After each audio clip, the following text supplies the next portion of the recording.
Next आ जाइए sir 16 case number.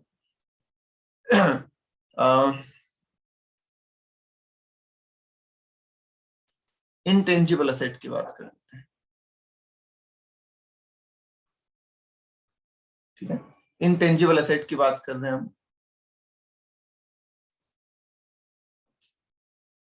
सुनिए अभी इंटेंजिबल असेट क्या कहता है। इंटेंजिबल असेट मतलब आप सब जानते हैं क्या क्या, goodwill, patent, copyright, trademark, know how, rumours, ठीक है। गुडविल,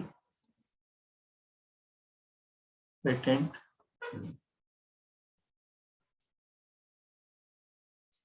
एक second,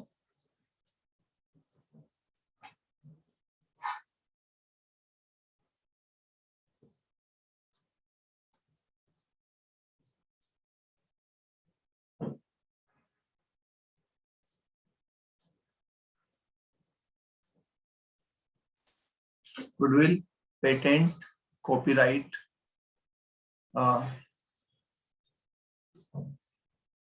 route permit,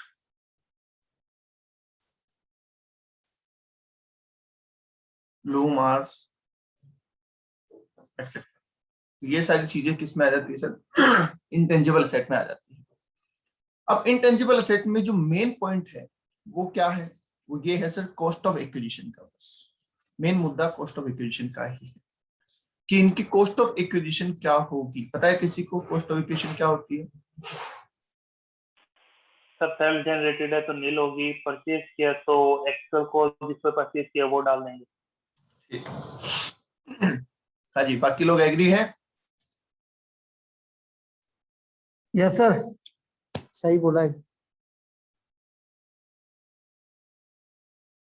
self generated asset है, ठीक है, खुद ने ही कमाया है नाम आपने, तो उसकी कॉस्ट नील है, ठीक है। वैल्यू नील नहीं है, कॉस्ट नील है, ठीक है। और अगर परचेज्ड है सर तो परचेज प्राइस है,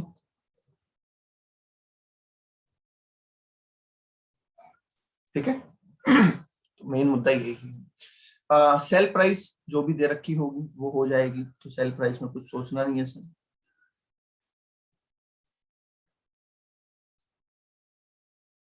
ओके, ठीक है सर।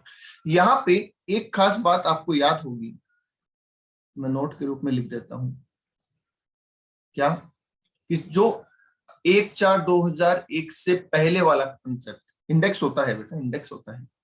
इंडेक्स अगर परचेज्ड है तो होगा और सेल्फ है तो नहीं होगा। सेल्फ में तो वैसे ही जरूरत नहीं है, इंडेक्स तो होगा, ठीक है। अच्छा, आपको याद है हमने एक कंसेप्ट पढ़ा था कि अगर कोई असेट 1/4/2001 से पहले एक्वायर है, अगर कोई असेट 1/4/2001 से पहले एक्वायर है तो उसके लिए हम क्या लेते हैं? कॉस्ट और FMV whichever is higher, ऐसा लेते हैं क्या? कॉस्ट और एफएमवी विच एवर हायर, ऐसा लेते हैं। तो वो यहाँ पे अप्लीकेबल नहीं होता, मैंने वहां पे भी लिखवाया था आपको, जब वो पढ़ाया था तब भी लिखवाया था। तो मैं यहाँ लिख देता हूँ, concept of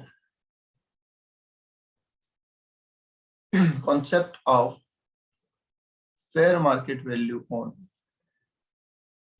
1 अप्रैल 2001। ये लिखवाया था ना कि भैया अगर मैंने 1996 में मान लो गुडविल परचेज की है, तो आप बोलोगे कि सर फिर तो 1 अप्रैल 2001 की मार्केट वैल्यू और कॉस्ट विच एवरेज हायर लो, वो वाला कंसेप्ट इसमें नहीं लगता है। तो concept of FMV on 1 April 2001 is not applicable.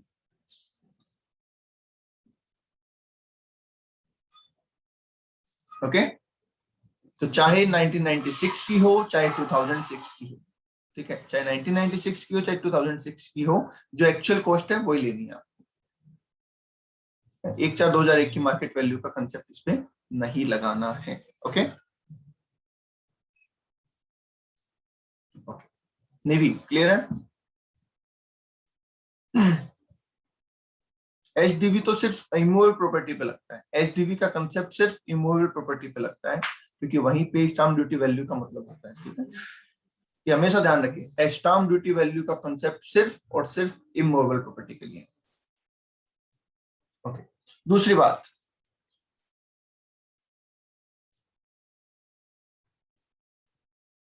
Professional goodwill exempted. ठीक है, प्रोफेशनल गुडविल एग्जम्प्ट होती है। प्रोफेशनल गुडविल अगर आपने ट्रांसफर की है तो उस पर आपको जो भी फायदा होगा वो टोटली टैक्स फ्री होगा। Professional goodwill always exempt.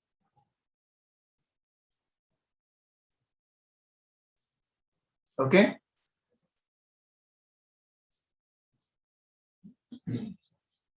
बोल दीजिए, यहां तक क्लियर है क्या?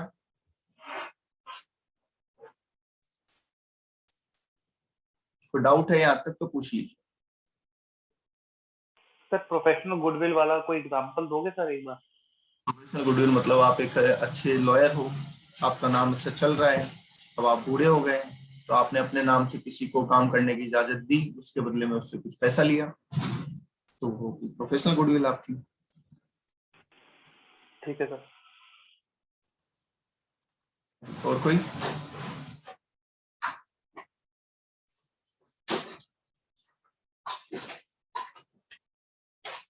नहीं, चलिए।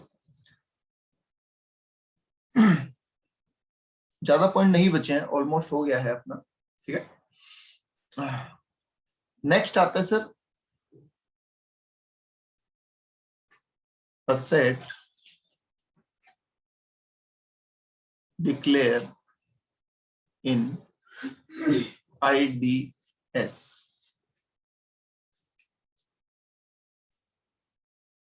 ठीक है, असेट डिक्लेयर इन IDS ये क्या है? आपको याद है 2016 में एक स्कीम आई थी, जब डीमोनेटाइजेशन हुआ था ना, नोट बंद हुए थे, उससे पहले एक स्कीम दी थी गवर्नमेंट ने, याद है किसी को? IDS के नाम से। एनीवन, किसी को याद है?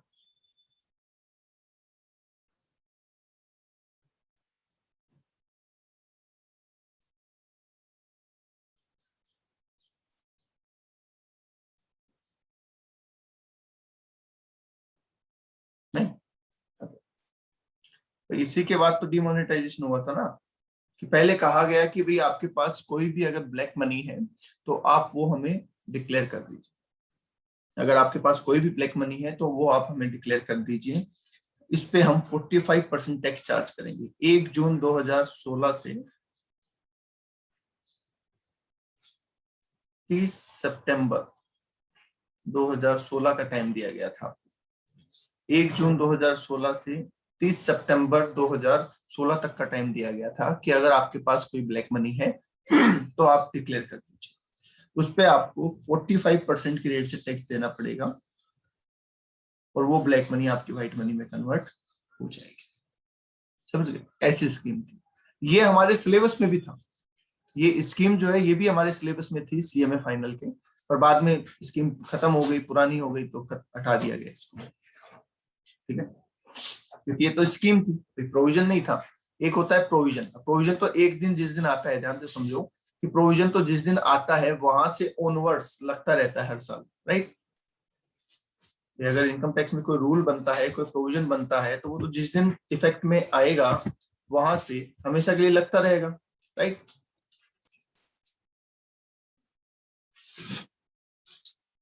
ठीक है, पर ये तो स्कीम थी, तो स्कीम तो आई और चली गई, खत्म। समझ गए? इसलिए इसको सिलेबस में रखने का कोई सेंस नहीं था। क्लियर? यहां तक की बात क्लियर है क्या? हाँ सर। अब सवाल सर यहाँ क्या आया, इसका यहाँ क्या रिलेवेंस आया, सुनना।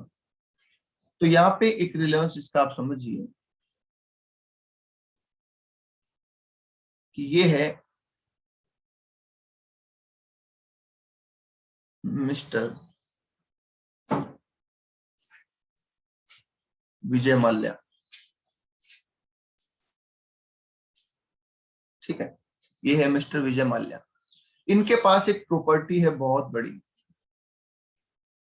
ठीक है, जो इन्होंने 2012 में खरीदी थी। ठीक है, और ब्लैक मनी से खरीदी थी। इसका कोई रिकॉर्ड इन्होंने नहीं दिखाया। ब्लैक मनी में ये सेट परचेज की थी, मान लीजिए 5 करोड़ रुपए की। ठीक है, 5 करोड़ रुपए की परचेज की थी 2012 में। अब ये इस स्कीम में जाते हैं और जाके कहते हैं कि भैया मेरे पास ब्लैक मनी के रूप में ये एक एसेट है और ये मैं डिक्लेयर करना चाहता हूँ, ठीक है। तो गवर्नमेंट ने कहा कि अच्छा आपके पास ये एसेट है। अब गवर्नमेंट ने एक डेट फिक्स की थी कि अगर आप पैसा डिक्लेयर करते हैं तब तो ठीक है, भाई आप कहते हैं मेरे पास कैश पड़ा है 5 करोड़ रुपए का, तब तो ठीक है, उसका 45% दे दो, बात खत्म हो गई। पर अगर एसेट हुई तो मुझे बताइए इस बंदे के पास ब्लैक मनी 5 करोड़ की है या फिर उस एसेट की जो आज वैल्यू है, जिस दिन आप डिक्लेयर कर रहे हैं, वो उसकी वैल्यू है, बताइए। इसने 2012 में, ध्यान से सुन लो पॉइंट क्या है, इसने 2012 में 5 करोड़ की प्रॉपर्टी परचेज की, ठीक है। और जून 2016 में जाके ये कहते हैं कि साहब मैं डिक्लेयर करता हूं कि मेरे पास ये प्रॉपर्टी है जो कि ब्लैक मनी के रूप में है, ठीक है। तो गवर्नमेंट 5 करोड़ पे टैक्स चार्ज करेगी या उस दिन उसकी जो वैल्यू है उस पे टैक्स चार्ज करेगी?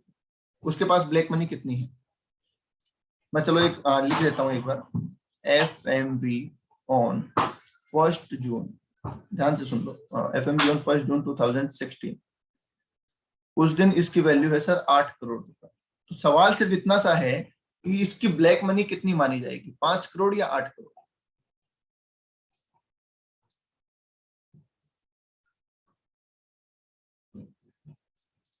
5 करोड़ या 8 करोड़?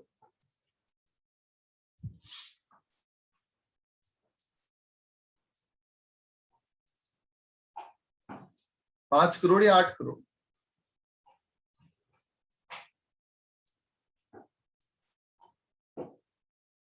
चलिए, काफी लोगों के जवाब आ रहे हैं 8 करोड़, कुछ लोगों के जवाब आ रहे हैं 5 करोड़, ठीक है।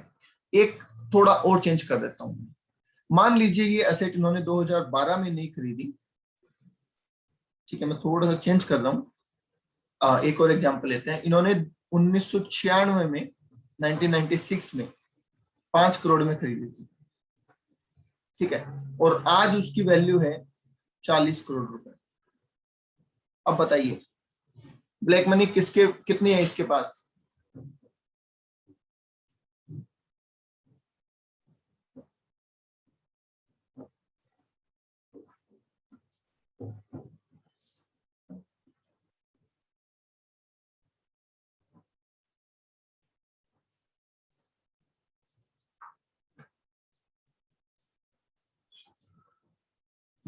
और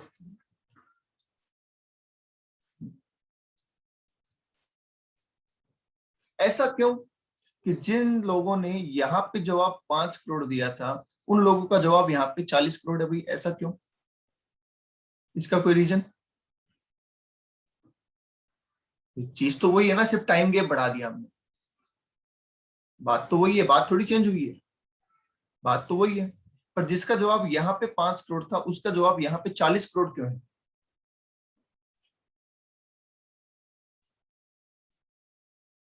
बता सकते हैं?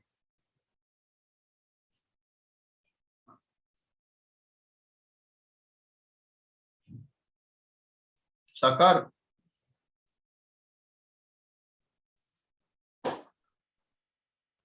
सर नहीं पता। हाँ सर कोई आइडिया नहीं है। तो दो आंसर क्यों दिया आपने? एक तरीके के चलने देते, आई थी ज्यादा बेटर नहीं रहता? इस हिसाब से तो आप एग्जाम में एक बार फेल हो जाओगे, एक बार पास हो जाओगे।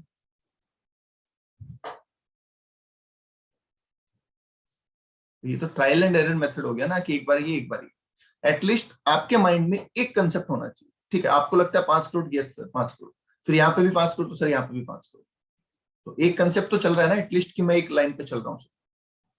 बार बार में ट्रैक चेंज थोड़ी कर सकते हैं अपन। तो सर सेकंड वाले केस में भी 5 करोड़ है सर। सेकंड वाले केस में भी 5 करोड़?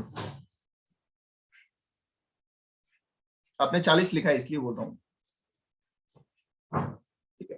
देखो कोई भी इस चीज को ये ना समझे कि सर मुझे कह रहे हैं ना, it's not about you only.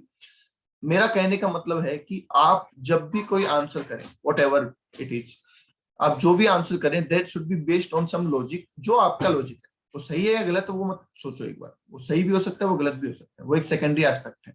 पर आप अपना लॉजिक अपना बना के चल रहे हैं कि सब मेरे हिसाब से ये होगा इसलिए आंसर ये है, तो फिर आप हर सिचुएशन में वही अप्लाई करो, समझ पा रहे हैं? अदरवाइज तो गलत हो जाएगा, ठीक है, तो बार बार में चेंज मत करो, एक चल रहा है एक चलने दो, अगर वो गलत हुआ तो पूरा का पूरा उठा के गलत ट्रैक से किस पे डाल देंगे, सही ट्रैक पे डाल देंगे, ऐसा ही होगा।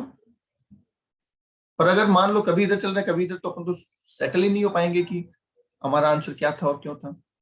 ओके, चलिए एक और जवाब लिया है एक और बच्चे से, उनका और जवाब जानते हैं।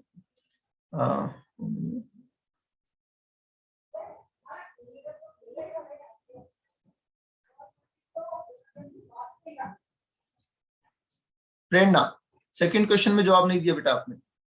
प्रेरणा,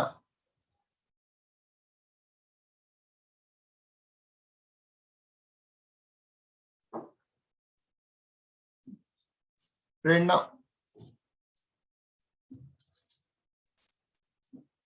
अब तो सर 5 करोड़ ही बोलेंगे। चलिए ठीक है, तो सुनिए, देखिए ऐसा नहीं होता, आप खुद सोचो अपने मन से, आपको जवाब मिल जाएगा कि इसका मतलब तो आप मुझे टैक्स चोरी करने के लिए प्रमोट कर रहे हैं। क्या प्रमोट कर रहे हैं कि बेटा आज 5 करोड़ चुरा ले, आज से 40 साल बाद जब कोई स्कीम आएगी तो डिक्लेयर कर देना, उस दिन भी क्या है, टैक्स तो 5 करोड़ पे देना है। अगर मैं आज 5 करोड़ चुरा लेता हूँ, मान लीजिए मैं 5 करोड़ पे टैक्स पे नहीं करता, तो इसका मतलब फ्यूचर में मुझे कभी भी टैक्स पे करना पड़ा तो 5 करोड़ पे ही अगर करना पड़ेगा, तो फिर तो दिक्कत क्या है। मैं कहूंगा ठीक है कोई बात नहीं, जिस दिन पकड़े जाएंगे उस दिन भर देंगे। बोलिए हाँ या ना, गलत हो जाएगा। दूसरी बात, हमने जो ब्लैक मनी के ऊपर कमाया, ये जो हमने ये कमाया ही तो है, ये जो वैल्यू बढ़ी है 5 करोड़ वाली बढ़ के 40 करोड़ हो गई, ये 5 करोड़ वाली बढ़ के 8 करोड़ हो गई, तो ब्लैक मनी पे कमाई हुई इनकम भी ब्लैक मनी नहीं है क्या।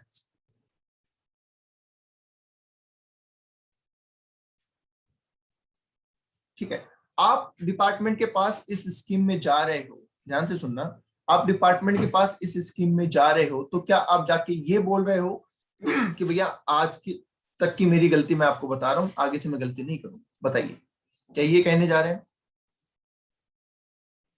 क्या इस स्कीम का मतलब ये है कि आप जाके कह रहे हैं कि भैया देखो आज तक की गलती होगी, आगे से मैं गलती नहीं करूंगा।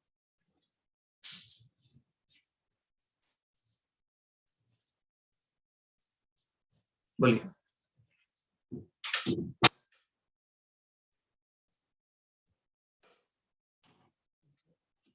जल्दी जल्दी रिप्लाई करो। क्या आप इस स्कीम में अगर जा रहे हैं तो आप ये बोलने जा रहे हैं कि सर आज तक की मेरी गलती ये है, मैंने इतना रुपए छुपाया है, ये देख लीजिए आप, और आगे से मैं गलती नहीं करूंगा।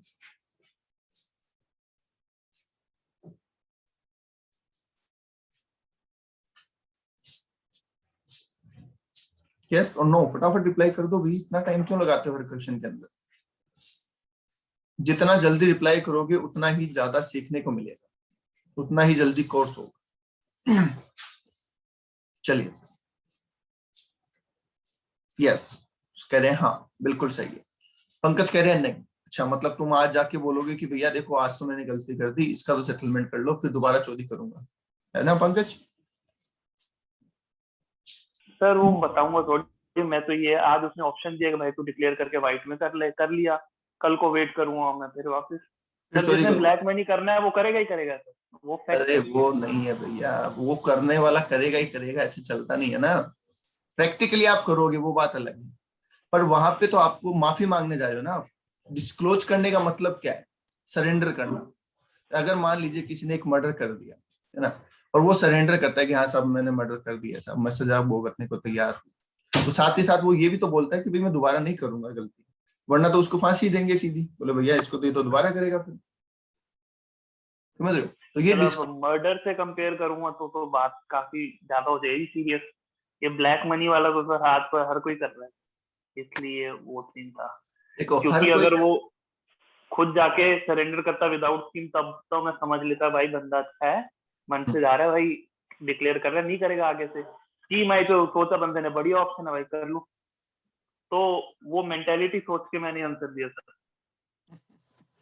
देखो पहली बात तो ये ध्यान रखो, 100 लोग अगर किसी चीज को झूठ बोलते हैं ना, सच बात को झूठ बोलते हैं, तो वो सच ही रहेगा, वो झूठ नहीं हो जाएगा। पहली बात तो ये, ठीक है।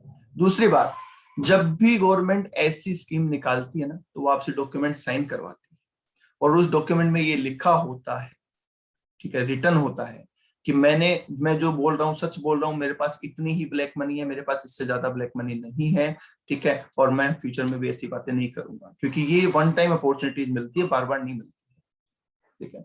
ये डिस्क्लोज करने के बाद अगले दिन अगर आपके पास रेड हो गई, सपोज आपने होशियारी लगाई कि साहब मेरे पास 100 करोड़ है, मैं तो 5 करोड़ डिक्लेयर कर देता हूँ, ठीक है, और अगले दिन आपके यहाँ पे इनकम टैक्स की रेड हो गई और उसमें आप पकड़े गए, तो उसके बाद आपको कोई रिलैक्सेशन नहीं दिया जाएगा, जो जनरली मिल जाता है पेनल्टीज वगैरह में कि ठीक है भाई कोई बात नहीं, थोड़ा रिलैक्सेशन दे दो, फिर वो नहीं मिलेगा, समझ गए। तो आप वहां जा रहे हो तो आप यही मान के जा रहे हो, आप किसी से माफी मांगने जाते हो ना तो यही मांगने जाते हो, ऐसे थोड़ी बोलते हो भैया कल तेरे को थप्पड़ मारा था, आज तो सॉरी बोलता हूँ, कल फिर मारूंगा, समझ गए। तो ये समझिए आप कि ये स्कीम्स आती हैं कि भैया आज से आपको फ्यूचर, पास्ट में आपसे गलती हो गई उसका आप आज क्या कर लो, पछतावा कर लो, जो भी पेनल्टी है भर दो, ठीक है, ताकि आगे से आपकी लाइफ सुधर जाए। Okay, yes. अब जब आज आप डिक्लेयर करने गए हो तो आज की इनकम पे टैक्स लेंगे ना वो, अगर मान लो उन्होंने 5 करोड़ पे टैक्स लिया तो ये 3 करोड़ का टैक्स कहां जाएगा जो आपको एप्रिसिएशन मिला है, बताइए, ये भी तो टैक्स लेंगे। तो उन्होंने क्या किया, एक डेट फिक्स की, क्या डेट फिक्स की सर, 1 जून 2016, और कहा कि आपकी असेट कभी की भी खरीदी हुई हो, 2 साल पहले, 5 साल पहले, 10 साल पहले, 100 साल पहले, अगर वो ब्लैक मनी से खरीदी हुई है तो आप लेके आओ, हम उसकी आज की वैल्यू निकालेंगे, उस वैल्यू पे आपसे टैक्स चार्ज करेंगे और उतनी वैल्यू आपकी क्या हो जाएगी, व्हाइट मनी हो जाएगी। अब आपके पास आज तक के पाप धुल गए आपके, या आज तक की प्रॉपर्टी आपकी क्या हो गई, व्हाइट मनी हो गई। बोलो आगे बात समझ। तो 8 करोड़ पे टैक्स चार्ज करेंगे, वो 5 करोड़ पे नहीं करेंगे, ठीक है। इस हिसाब से तो सोचो, ये बंदे ने 5 करोड़ में खरीदी थी, आज वैल्यू 40 करोड़ है, अगर उसको बोले 5 करोड़ पे टैक्स देते, क्यों नहीं कर लेगा व्हाइट मनी में कन्वर्ट, भाई आप तो उसकी बैक डेट से कन्वर्ट कर रहे हो व्हाइट मनी, समझना ध्यान से। अगर मैं इसके 5 करोड़ को 2016 में ब्लैक मनी मान के कन्वर्ट कर देता हूँ कि ठीक है 5 करोड़ पे टैक्स दो, जाओ कन्वर्ट हो गया, तो क्या इनडायरेक्टली उसकी 40 करोड़ की मनी को मैंने व्हाइट मनी नहीं कर दिया क्या, वो तो अगले दिन ही बेच देगा प्रॉपर्टी, वो अगले दिन ही प्रॉपर्टी बेच देगा और फिर बोलेगा कि जो आया वो सब बेनिफिट, ठीक है। वो वहां तक का टैक्स चार्ज करेंगे, ना कि ओरिजिनल रेट का। Is that clear sir? आपने बोला एफएमवी लेनी है, देयर आर सम एसेट जिसकी क्या वैल्यू अप्रिशिएट की जगह डेप्रिशिएट हो जाती है, कम भी होती है मार्केट में। रियल एस्टेट एक ऐसा सेक्टर है अच्छा खासा, तो मान लो वैल्यू कम ही हो गई, ठीक है सर, तो क्या करेंगे? क्योंकि अब गवर्नमेंट ये बोलेगी भाई तूने ब्लैक तो 5 करोड़ किया था, आज वैल्यू 4 है, तो मैं 1 करोड़ का घाटा काय को खाऊं, उस केस में क्या करेंगे? देखो क्या है, पहली बात तो आप जिन चीजों में, मुझे बताओ ऐसी कौन सी चीज है जिसकी वैल्यू कम होती है, एक एग्जांपल दो फिर बताता हूँ।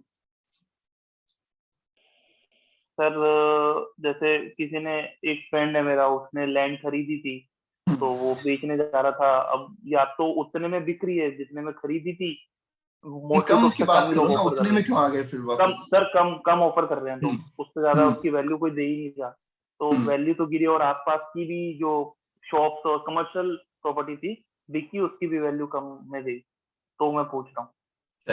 पहली बात तो आपको मैं ये क्लियर कर दूं, आप पढ़ भी चुके हो बहुत जगह, फिर भी आप वही गलती कर रहे हो।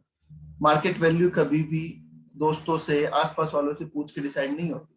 मार्केट वैल्यू होती है स्टाम्प वैल्यू से। इमूवेबल प्रॉपर्टी के केस में स्टाम्प वैल्यू देखी जाती है, ना कि फ्रेंड्स की वैल्यू, ठीक है। मार्केट में तो हो सकता है बायर ना हो किसी चीज का, पर वो गवर्नमेंट रेट देखते हैं, डीएलसी रेट जिसको बोलते हैं वो देखते हैं, ठीक है। और DLC rate time to time बढ़ती ही है, कभी कम नहीं होती। गवर्नमेंट जो रेट है वो हर साल बढ़ती है, 2-4% बढ़ती है हर साल, वो कभी कम नहीं होती। ठीक है सर।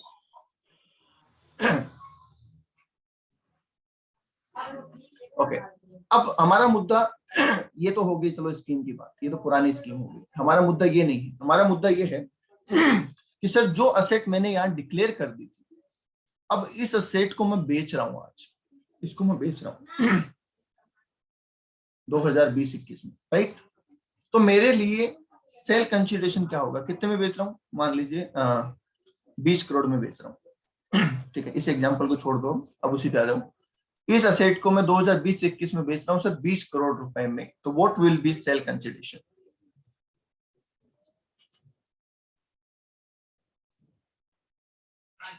20 करोड़ रुपए सर। एक्चुअल सेल प्राइस क्या हो जाएगा सर?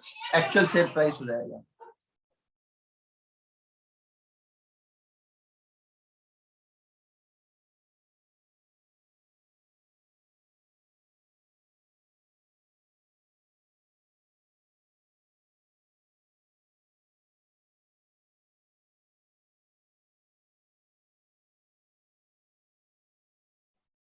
ओके। दूसरा, कॉस्ट ऑफ एक्विजिशन क्या होगी? ये मोस्ट इंपोर्टेंट पॉइंट है। इस असेट की कॉस्ट ऑफ एक्विजिशन क्या होगी? 5 करोड़ या 8 करोड़?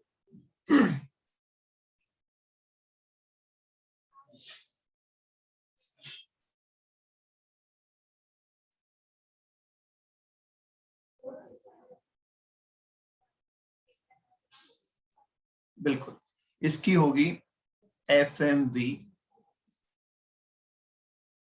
कंसिडर्ड और IDS इनकम डिस्क्लोजर स्कीम में जो FMV कंसिडर की गई थी वो दैट इज 8 करोड़। ठीक है, क्या वैल्यू होगी? 8 करोड़। होल्डिंग पीरियड कहां से होगा? होल्डिंग पीरियड कहां से होगा? हाँ जी, होल्डिंग पीरियड कहां से होगा?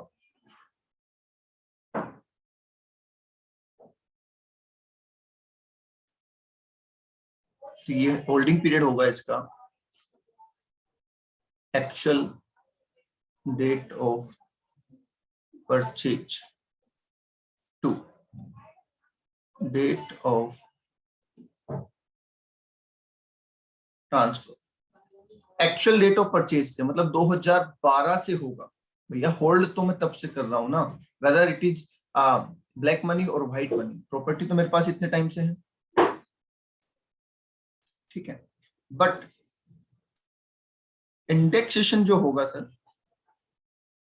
इंडेक्सेशन जो होगा वो होगा 1 जून 2016 से लेके डेट ऑफ ट्रांसफर तक। ओके, ये बात समझ में आई?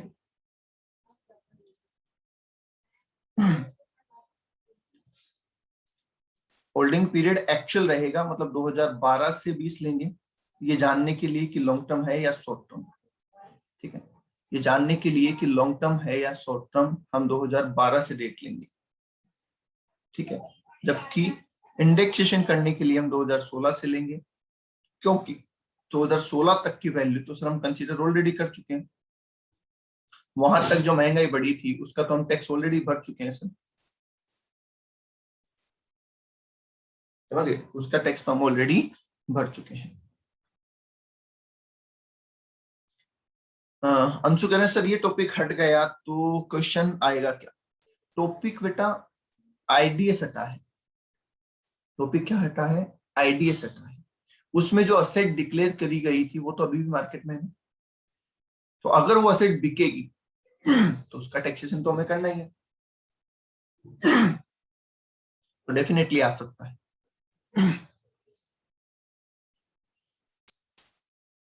हाँ जी, क्लियर है ये चारों पॉइंट?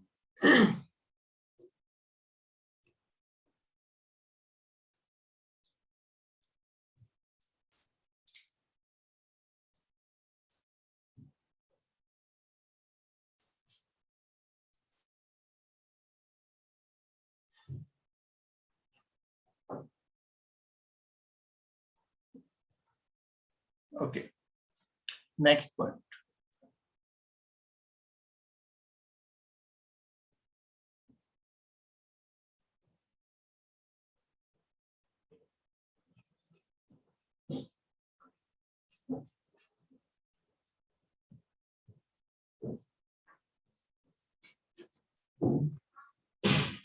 ठीक है, कॉर्पोरेटाइजेशन ऑफ स्टॉक एक्सचेंज क्या मतलब है इसका? क्या मतलब है इसका? बहुत आसान सा छोटी सी बात है, हालांकि एग्जाम में आने लायक नहीं है, फिर भी आपको पता होनी चाहिए। You know the BSE, BSE नाम सुना आपने? BSE नाम सुना है? Bombay stock exchange, right? Basically पहले ये जो BSE हुआ होते थे, पहले जो BSE था ये AOP था। किस फॉर्म में था ये? AOP, association of person. ठीक है, मतलब अगर आपको BSE पे ट्रेड करना है, शेयर्स का खरीदना बेचना है, तो आपको क्या लेना पड़ता था?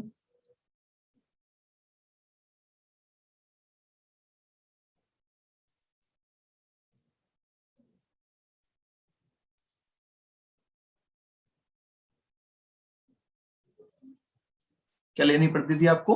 मेंबरशिप लेनी पड़ती थी। सुना है किसी ने कि सर उस बंदे ने स्टॉक एक्सचेंज की मेंबरशिप ले रखी थी?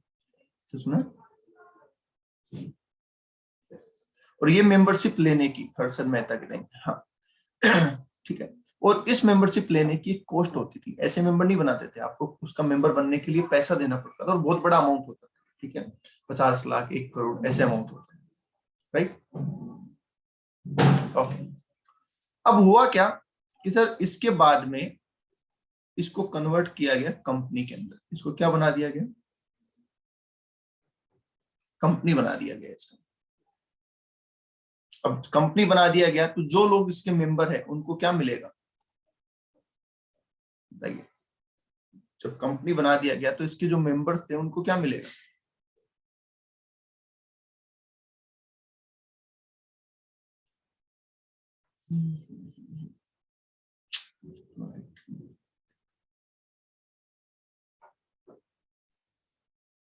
हाँ जी, क्या मिलेगा? बता सकता है कोई? कोई नहीं बता सकता? अरे थोड़ा सोचने की कोशिश तो किया करो। कोई नहीं सोचता, बस सर आप बताते जाओ, आप बताए जाओ, हम लिखे जाएंगे। लिखने का कंपटीशन चल रहा है। अरे शेयर्स मिलेंगे ना, कंपनी कन्वर्ट हुई तो क्या मिलेगा? शेयर्स मिलेंगे। सिंपल सी बात है भाई। आप 5 लोग मिलके, ध्यान से सुनना, आप 5 लोग मिलके एक जॉइंट वेंचर कर रखे थे, काम आपका अच्छा चलने लग गया, आपने कहा कंपनी बना लेते हैं। ठीक है, वही 5 मेंबर फिर क्या बनेंगे? शेयर होल्डर बनेंगे, क्योंकि यहाँ पे भी मालिक थे, वहां पे भी मालिक बनना है। समझ गए? तो उनको शेयर इश्यू किया गया। ठीक है, उनको क्या दे दिया गया? शेयर इश्यू कर दिया गया। अब सवाल ये है कि इन शेयर की कॉस्ट ऑफ इक्विजिशन क्या हो। बस इतना ही यहाँ पे समझना है आपको कि इन शेयर्स की उस मेंबर के लिए कॉस्ट ऑफ इक्विजिशन क्या है।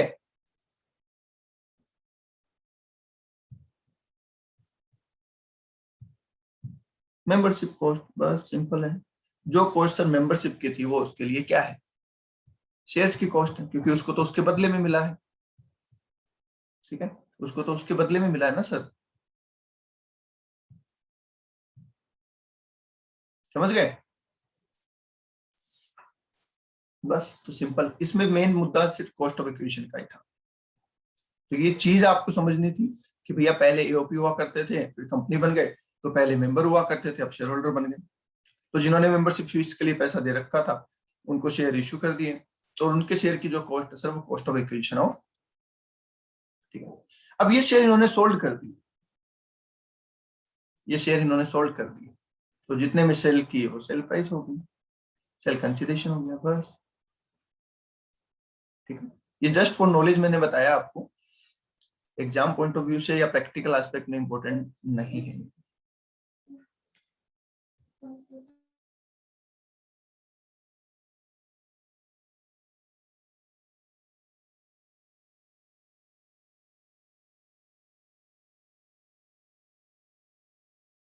सर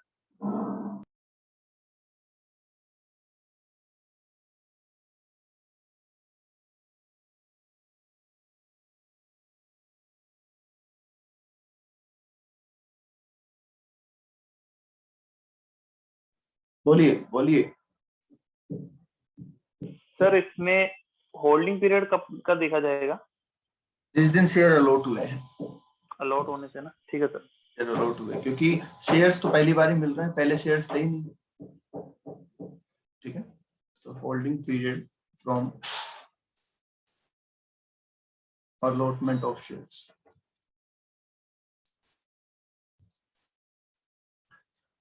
यहां तक कोई डाउट?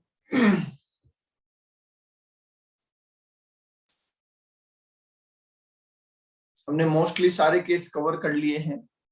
हमने मोस्टली सारे केस कवर कर लिए हैं। अगर बाद में कोई केस किसी क्वेश्चन में आएगा तो देखेंगे, अदरवाइज हमने सारे केस कवर कर लिए हैं।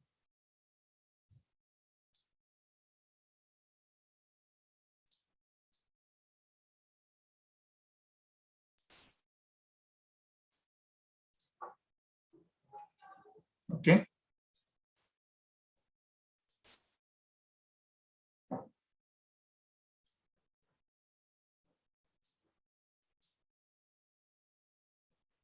चलिए नेक्स्ट आगे देखते हैं। फिर इस साल का इंडेक्स क्या है? क्योंकि कैलकुलेशन करने के लिए सर इंडेक्स चाहिए ना। तो प्रीवियस ईयर 2020-21 का इंडेक्स नंबर क्या है, पता है किसी को? What is index number? Last year का क्या था? 289। इस ईयर का कितना है सर? 301। कितना है? 301। क्या ये पता था सबको? हाँ जी, पता था।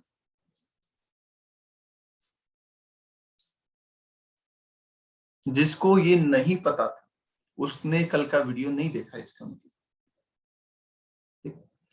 जिसको ये नहीं पता था इसका मतलब उसने कल का वीडियो नहीं देखा था।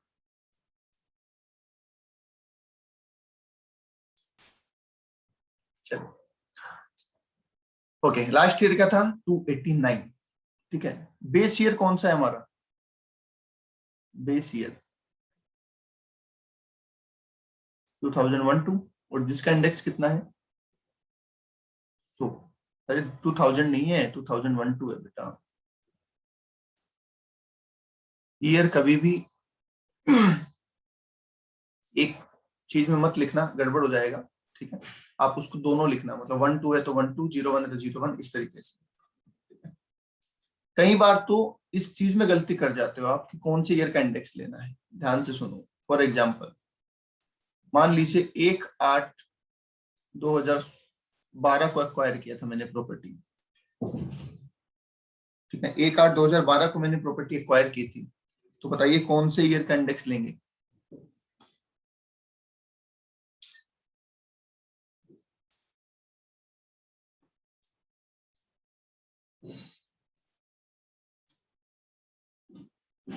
सॉरी, ये क्या लिख रहे हो? ये 1/8/2012 को प्रॉपर्टी एक्वायर की थी, तो कौन से ईयर का इंडेक्स लेंगे?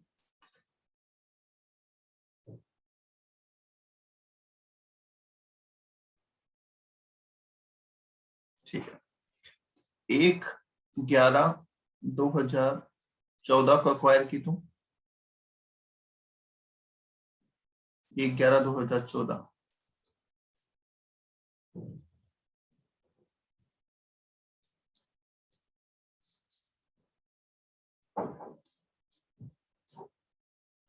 Okay, last 1/1/2018। 1/1/2018।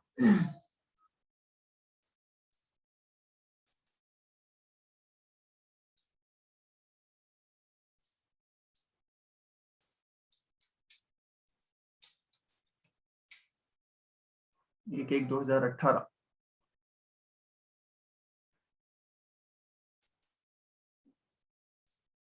17-18। ठीक है, यहाँ पे गलती कर गए कुछ बच्चे। 18-19 नहीं होगा, 17-18 होगा। हम प्रीवियस ईयर देखते हैं ना कि कैलेंडर ईयर।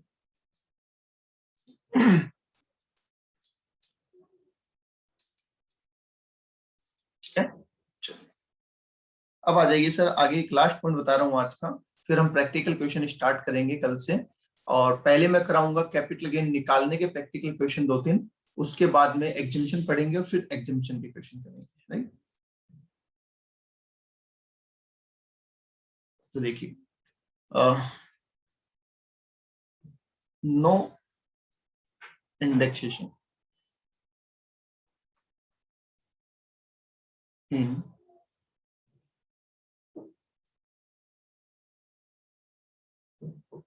Following cases.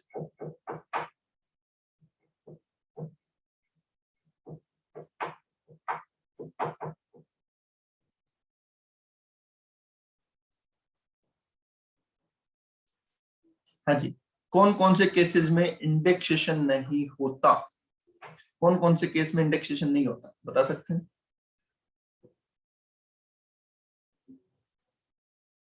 हम्म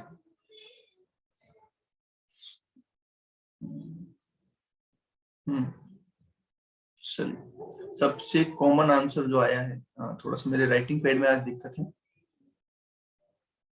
स्लम सेल। सबसे पहला और कॉमन आंसर जो आया है वो स्लम सेल है। ठीक है, दूसरा सर आया है डेप्रिशिएबल असेट। दूसरा है सर डेप्रिशिएबल असेट। तीसरा है सर बॉन्ड और डिबेंचर। ठीक है, इसमें एक पॉइंट छोड़ देना आप, एक्सेप्ट एक होते हैं कैपिटल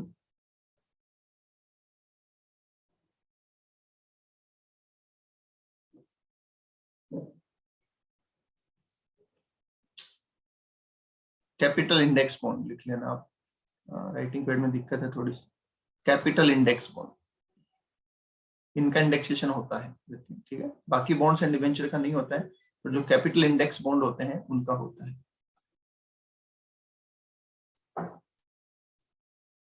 ठीक है, नेक्स्ट सर कह रहे हैं sir securities acquired by non resident, securities acquired by non resident in foreign currency. याद है वो कन्वर्ट करने वाला सीन बताया था आपको?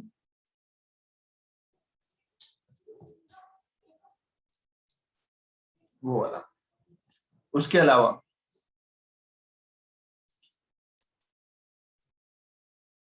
Transfer of listed shares, transfer of listed share under section 112A। ठीक है, ये अभी हम पढ़ेंगे आगे। ट्रांसफर ऑफ लिस्टेड शेयर आपने इंटर में पढ़ा हुआ है, transfer of listed share under section 112A, जिन पे एसटीटी का पेमेंट कर रखा होता है, उसकी बात है, जिन पे स्पेशल रेट से टैक्स लगता है। तो इन चीजों के ऊपर इंडेक्सेशन नहीं होता है। ओके, अब इंडेक्सेशन नहीं होता इसका मतलब ये कहीं नहीं है कि ये लॉन्ग टर्म नहीं हो सकते। ठीक है, डेप्रिशिएबल पे तो हमेशा शॉर्ट टर्म होगा, उसके अलावा बाकी चीजें लॉन्ग टर्म भी हो सकती है, ऐसा नहीं है कि वो शॉर्ट टर्म ही होगी। मैं दोबारा बोल रहा हूँ, लिख लो। ठीक है, लिखा हुआ नहीं समझ में आ रहा हो तो लिख लो, क्योंकि आज मेरे राइटिंग पैड में थोड़ा सा दिक्कत है। पहला पॉइंट मैंने लिखा है स्लम सेल, दूसरा पॉइंट लिखा है डेप्रिशिएबल असेट, तीसरा पॉइंट लिखा है बॉन्ड और डिवेंचर, तीसरा पॉइंट लिखा है बॉन्ड और debenture except capital index bond. ठीक है, ये एक बॉन्ड का नाम है जिसको हमने हटाया है, मतलब इसका इंडेक्सेशन होगा क्योंकि नाम में ही लिखा है कैपिटल इंडेक्स बॉन्ड। ठीक है, चौथा लिखा है security acquired bye non resident in foreign currency, securities acquired bye non resident in foreign currency. ठीक है, और पांचवा लिखा है transfer of listed share under section 112A। एक बार बता दो यहां तक बातें क्लियर है क्या? यहां तक कोई डाउट किसी के? सर नहीं है? सर जो डेप्रिशिएबल एसेट है, ये दोनों चीजें मतलब एक तरह से याद ही है कि उस पर शॉर्ट टर्म कैपिटल गेन होता है और उस पर इंडेक्सेशन नहीं होता, बट एक लॉजिकल कोई रीजन है इस चीज का? रीजन तो है ना, आज की वैल्यू निकाल दी ना आपने। आप कॉस्ट ऑफ इक्वेशन क्या लेते हो डेप्रिशिएबल एसेट में? जो बुक वैल्यू है, वैल्यू लेते हैं। जो मतलब आज की डब्ल्यूडीवी सॉरी जब डब्ल्यूडीवी। आज की वैल्यू ले रहे हो तो इंडेक्स करके कहाँ ले जाओगे उसको? ठीक है, और सर शॉर्ट टर्म आज की वैल्यू ले रहे हैं, वो भी यही रीजन है? आप ठीक है कर चुके हैं उसका इतने टाइम का जो फ्लक्चुएशन हो उसको कंसीडर ऑलरेडी कर चुके हैं हम। ठीक है सर। चलिए, तो आज के लिए इतना ही। Thank you.